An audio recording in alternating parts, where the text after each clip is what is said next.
Hay una pregunta que casi nunca nos hacemos entre amigas, entre hermanas, entre mamá e hija.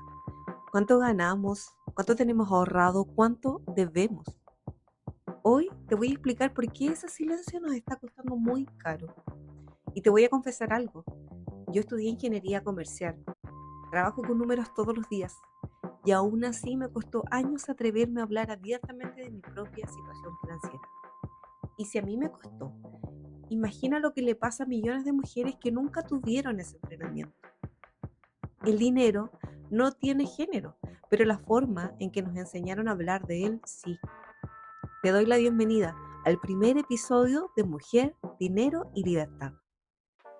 En cada episodio de este podcast quiero entregarte herramientas reales, sin tecnicismo, para que la libertad financiera deje de ser un sueño lejano para todas nosotras y se convierta en un plan concreto que nos ofrezca libertad también.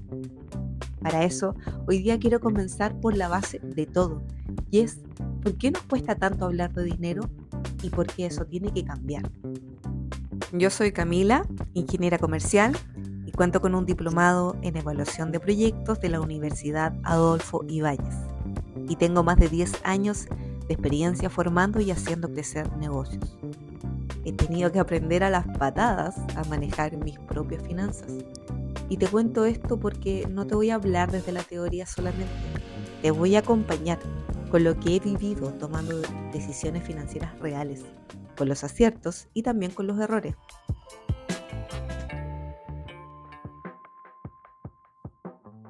El dinero es uno de los últimos grandes tabúes sociales.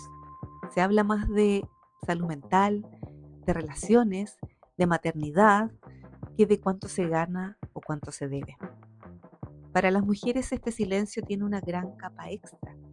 Históricamente, el manejo del dinero serio, inversión, negocios, patrimonio, se asoció siempre a roles masculinos, mientras que a las mujeres se le entrenó en el ahorro doméstico, no en la construcción del patrimonio.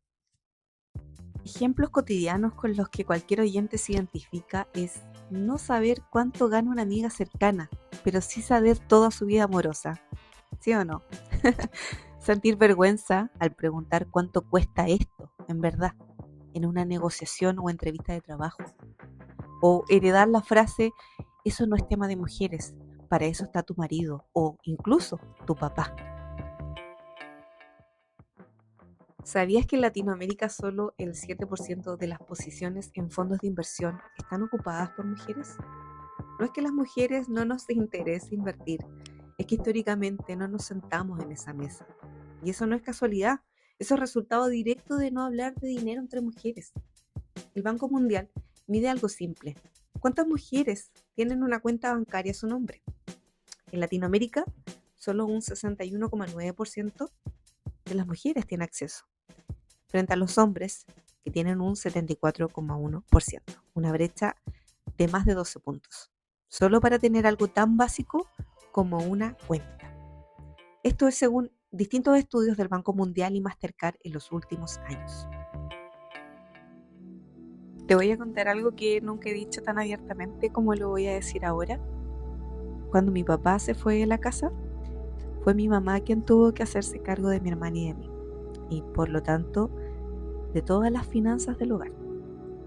Y aunque la vi sacarnos adelante, siempre la sentí débil en ese aspecto. Por eso desde chicas mi hermana y yo quisimos aportar. Las dos estudiamos ingeniería comercial. Mi hermana hoy se dedica al análisis de Big Data en pedidos ya. Se lleva increíble con los números. Ahorra, diversifica, hace todo como se debe.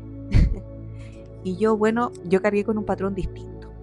El mismo patrón que vi en mi mamá y que durante años no quise ver en mí. Y es que mientras más gano, más gasto. ¿Te suena familiar? Bueno, yo tenía 25 años, estaba trabajando en Santiago, cuando una chica me dijo, oye, cómprate el café del Starbucks con la tarjeta de crédito, así acumulas puntos. Y ahí empezó todo. Llegué a pagar las contribuciones de mi casa con puntos acumulados de mi tarjeta. Me sentía súper inteligente, la verdad. Siempre pago todo en una cuota, soy responsable, me decía a mí misma. Y mi cuenta corriente además siempre estaba en azul todos los meses. Pero lo que yo no veía, y esta es la parte importante, es que esos números azules no eran mi plata, era la plata que me prestaba el banco cada vez a través de la tarjeta.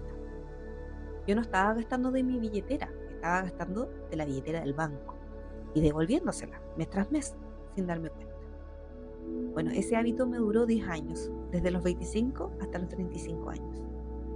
En diciembre del 2025 llegó el quiebre. El banco, como todos los meses, fue a descontar de mi cuenta corriente. Y esta vez la tarjeta no cubrió toda la cuota.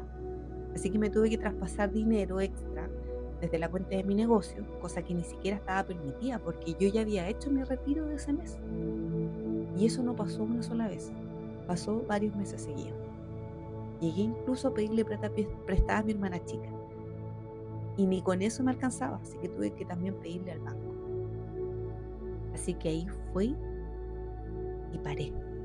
Me descargué una aplicación, empecé a registrar absolutamente todos mis gastos, hasta el chicle que me compraba en la esquina. Comencé a separar mis cuentas personales de las del negocio, que hasta ese momento estaban mezcladas. Y en enero del 2026 empecé por primera vez en 10 años a ver mis números de frente. ¿Y sabes con qué me encontré?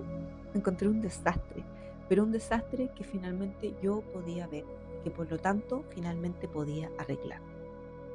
Bueno, y de eso justamente te quiero hablar hoy, de por qué hablar de dinero, en vez de avergonzarnos, nos da poder. Y quiero ir punto por punto, porque cada uno de estos puntos que te voy a mencionar a continuación tiene algo distinto que aportarte a ti y también a mí. Lo primero que aprendí con mi historia es que hablar de dinero rompe el aislamiento. Piénsalo así. Cuando no nos comparamos, no tenemos cómo saber si lo que nos pagan, por ejemplo, es justo, si trabajas en una empresa. Otro caso es que si la tasa de interés que nos cobró el banco es razonable. ¿Alguna vez se han tenido que endeudar por crédito hipotecario o por un crédito de consumo? ¿Han hablado de las tasas de interés? O incluso, ¿les ha pasado que han tenido que renegociar las tasas y no le han dicho a nadie y eso le podría haber ayudado a alguien más? También si van atrasadas o adelantadas respecto a sus propias metas. Yo viví exactamente eso durante 10 años y nadie me dijo, oye, ten cuidado con la tarjeta de crédito. Y no porque nadie lo supiera, sino porque simplemente no era un tema de conversación común, ¿cierto? Entonces, el silencio no es neutro. El silencio beneficia directamente a la desinformación. Y hablar, en cambio, genera referencia, genera comparación sana, genera comunidad. Lo segundo, hablar de dinero es una herramienta de negociación. Esto lo aprendí formalmente en mi diplomado de evaluaciones de proyectos, pero aplica exactamente igual en la vida personal. El primer paso de cualquier buena decisión es tener la información clara. Tú no puedes negociar un sueldo si nunca has hablado de cifras con nadie. No puedes cuestionar un crédito si no tienes ni una referencia de qué tasa es razonable de acuerdo al mercado. Tampoco puedes entrar a una sociedad de negocios con seguridad si el tema del dinero te genera vergüenza en vez de claridad. Entonces, hablar de plata con soltura es lo que te da el piso firme para negociar cualquier cosa. Un sueldo, un crédito, un acceso a una sociedad. Lo tercero, y esto es muy personal para mí, es que hablar de dinero rompe el ciclo generacional. Te conté que vi a mi mamá manejarse un poco débil con las finanzas del hogar. Y si yo nunca hablo de esto abiertamente, el riesgo es que ese mismo silencio se lo herede a mi hija y a la próxima generación de mujeres de mi familia, y también tú a la tuya. Entonces, hablar de dinero ahora no solo puede cambiar lo que les dejamos en herencia en términos de patrimonio, cambia algo todavía más importante y sutil, el lenguaje y la confianza con la que vienen después y se van a relacionar con su propio dinero. El cuarto punto que quiero dejar muy claro, porque se malentiende fácil, es que hablar de dinero no es lo mismo que presumir el dinero. Y esto no es sobre andar diciendo cuánto gano o cuánto tengo. Eso al final solo genera comparación tóxica entre nosotros y no es el espíritu de este podcast. Así que lo aclaro desde ya. De lo que hablo es de compartir conocimiento, procesos, aprendizaje, aciertos, ¿cierto? En contar, mira, yo así negocié mi sueldo, O así elegí este fondo de inversión. Así finalmente salí de esta deuda que arrastré por 10 años. La cifra no importa, lo que importa es el cómo lo lograste. Porque ese cómo es exactamente lo que nos podemos enseñar las unas a las otras. Para finalizar, te quiero contar el caso de una amiga. Voy a cambiar algunos detalles, pero la esencia es la misma y estoy segura de que muchas se van a sentir identificadas. Ella es profesional de la salud de primer nivel, con años de estudio, especializaciones. Es de esas profesionales que uno mira y piensa, tienen que estar ganando muy bien. Hace un tiempo tuvo que sentarse a negociar con un centro médico el porcentaje que se quedaría a la institución y cuánto le quedaría a ella por cada consulta. Y me contaba que llegaba a esa reunión nerviosa, pero no nerviosa por el tema clínico, ahí se siente segura, es su terreno. Estaba nerviosa por hablar de cifras. Y aquí viene lo que más me hizo pensar de toda la conversación. Ella misma se sentía insegura al poner un número sobre su propio trabajo. Sentía que cobrar lo que realmente correspondía a su nivel de preparación, de alguna manera, la desvalorizaba como profesional, cuando en realidad debería ser exactamente al revés. ¿Y por qué le pasaba esto? Porque cada vez que pensaba en subir su tarifa, en su cabeza aparecía la paciente, la que tiene problemas, la que a duras penas junta para la consulta, y entonces pensaba, ¿cómo voy a cobrar más si hay gente que no le alcanza, si hay tantos problemas que resolver? Y mira, esa empatía la honra como persona y como profesional. El mundo necesita más gente como tú. Pero aquí está el problema. Ese pensamiento, sin que ella se diera cuenta, la estaba llevando a negociar desde la culpa, no desde el valor real de lo que ofrece. Y cuando negocias desde la culpa, casi siempre pierdes. Aplicando la misma lógica de evaluación de proyectos de la que te hablaba antes, lo primero es separar dos cosas que no tienen nada que ver entre sí. Una es el valor de tu trabajo, tus años de estudios, tu especialización, tu experiencia, lo que realmente vale en el mercado lo que tú haces. Y la otra es el acceso, cómo hacer que tu servicio también llegue a quien tiene menos.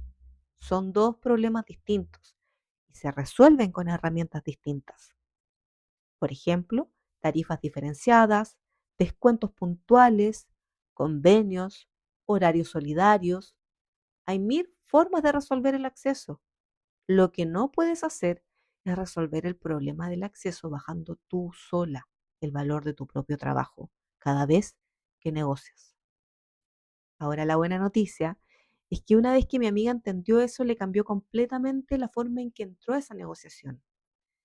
Así que no dejó de ser empática, pero dejó de pedir disculpas, por así decirlo, por cobrar lo que correspondía. Y este es exactamente el tipo de conversación de la que hablábamos antes, que no es sobre hablar del número en sí, es sobre entender el cómo piensas tu valor, cómo te preparas para una negociación, cómo separas tu empatía de tu tarifa. Eso es lo que nos podemos enseñar unas a otras hablando de dinero en vez de callarlo.